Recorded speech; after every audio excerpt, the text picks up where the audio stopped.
Tom Hanks sees a forgotten veteran. What he does next will leave you in tears. The wind cut through the busy streets of Los Angeles, carrying with it the scent of fresh coffee from street vendors and the distant chatter of tourists.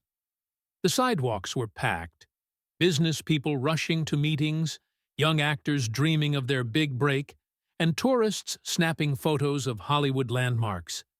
Yet, in the middle of all this movement, one man sat completely still. James Carter, a former U.S. Marine, had seen better days. His once strong frame was now thin, his broad shoulders slumped from years of struggle. He wore a tattered military jacket, its patches faded, the fabric worn through in places. His hands, calloused from years of labor, clutched a small cardboard sign that simply read, "Veteran, just looking for a second chance." People passed him by without a second glance. Some threw him looks of pity, others avoided eye contact entirely. He wasn't surprised. He had become invisible to the world, a ghost in a city of bright lights. Then, a shadow fell over him. James looked up, squinting against the afternoon sun. A man stood before him, tall, well-dressed, familiar. At first, James didn't believe his eyes. He blinked, trying to make sense of what he was seeing. Because standing there, looking right at him with a mixture of recognition and concern, was Tom Hanks. Tom knelt down, his kind eyes scanning James's face, searching for something. Recognition. "James Carter," he said softly. James frowned. "How do you know my name?" Tom smiled, shaking his head. "You wouldn't remember." "But I do." James narrowed his eyes, trying to place him. And then, like a distant memory from another lifetime, it hit him. The Persian Gulf, 1991. A young actor caught in the middle of a conflict, visiting troops on a USO tour. The mission had gone south. James had been part of the team that got him out. "You were the kid in the baseball cap," James murmured, the memory surfacing. "You got separated from your group. We pulled you out before things got ugly." Tom nodded. "That was me." For a long moment, neither of them spoke. James exhaled a breath he didn't know he was holding. "You're not here for a photo op, are you?" Tom chuckled. "No, sir. I'm here because I owe you." James shook his head. "You don't owe me anything. That was my job." Tom's expression softened. "Maybe, but that doesn't mean I can't return the favor." He extended a hand. "Come with me, a dinner."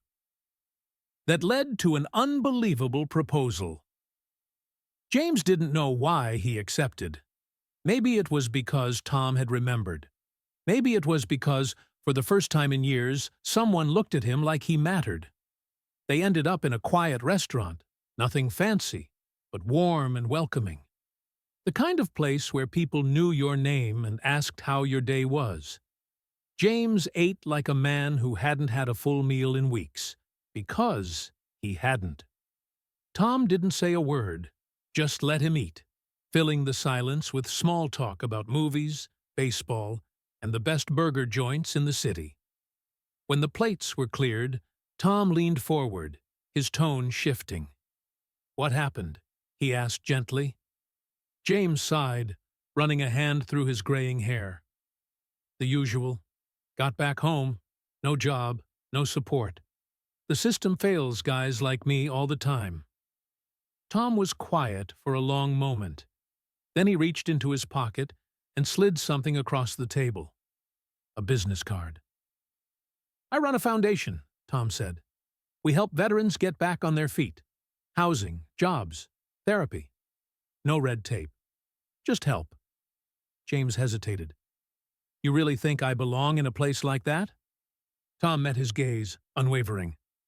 "I think you belong anywhere you want to be." James spent the next few months rebuilding his life, something he had long stopped believing was possible. Through the Hanks Foundation for Veterans, he got a small apartment, a place that was finally his. He had a job now, working with other veterans, helping them navigate the same struggles he had once faced alone.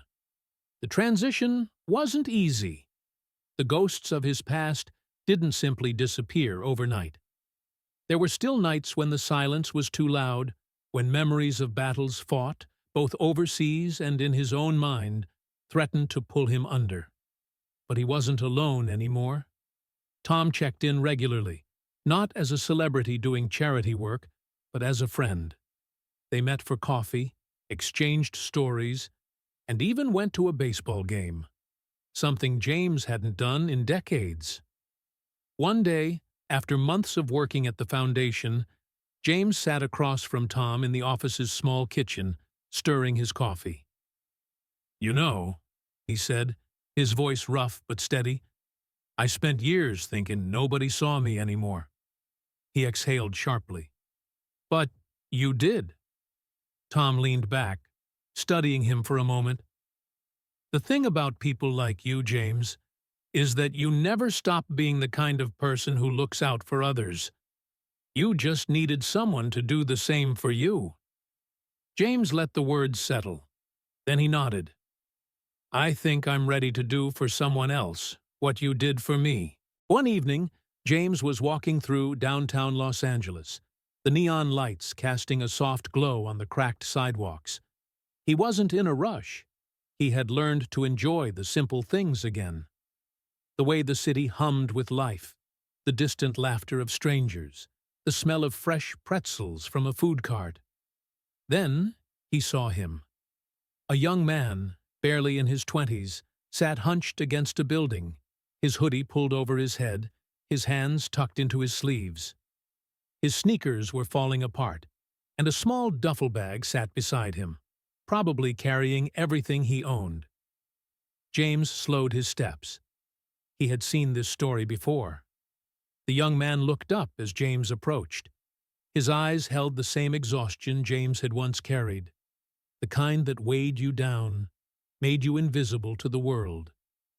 James didn't say anything at first. Instead, he sat down beside him on the cold pavement, stretching his legs out in front of him, letting the silence breathe. After a few moments, the young man shifted uncomfortably. "You don't have to sit here, man," he muttered. "I know what I look like." James smirked, his voice calm. "Yeah? And what's that?" The young man hesitated, then shrugged. "Like someone who doesn't belong anywhere?" James leaned back against the brick wall, exhaling. "I used to think the same thing." The young man turned his head slightly, curiosity flickering in his tired eyes. "Yeah? What changed?" James smiled softly. "Someone saw me." A long pause. Then James reached into his jacket pocket and pulled out a small card. "Come with me," he said, offering it to the young man. The kid hesitated before taking it, glancing at the logo, the Hanks Foundation for Veterans and Second Chances. James stood up, brushing the dust off his jeans. "First things first," he said, offering a hand. "Let's get you a hot meal."